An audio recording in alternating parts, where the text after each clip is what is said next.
There was laughter in the air and music in the streets. In the small village of Cana in Galilee, a wedding was underway.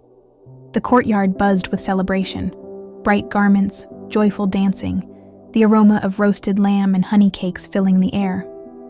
Jesus was there too, not to preach or perform miracles, but simply to celebrate.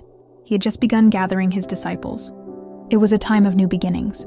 Mary, his mother, was there as well, bustling with the women, helping with the feast. Everyone was smiling until the servants whispered in panic. The wine had run out.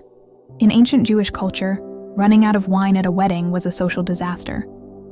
It meant shame for the bridegroom's family, a shadow over what should have been a joyful day. Mary approached her son, urgency in her eyes. "They have no more wine," she said. Jesus looked at her kindly. "Why do you involve me? My hour has not yet come." Still, Mary turned to the servants and said, "Do whatever he tells you." Nearby stood 6 large stone jars used for ceremonial washing, each holding 20 to 30 gallons. Jesus said to the servants, "Fill the jars with water." They filled them to the brim. "Now," Jesus said, "draw some out and take it to the master of the banquet." They obeyed, hesitantly, nervously. But when the master tasted the water that had been turned into wine, his eyes widened. He called the bridegroom and exclaimed, "Everyone brings out the best wine first, and then the cheaper wine after the guests have had too much to drink. But you have saved the best until now."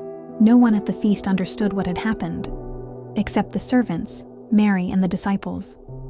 What had begun as a quiet celebration had turned into a moment of divine joy, not with thunder or lightning, but with wine, laughter, and love. This was the first miracle Jesus performed, not in a temple, not before kings, but at a wedding, a simple, joyful moment, a reminder that God delights in our joy, that Jesus is present not only in the storms of life but also in the celebrations.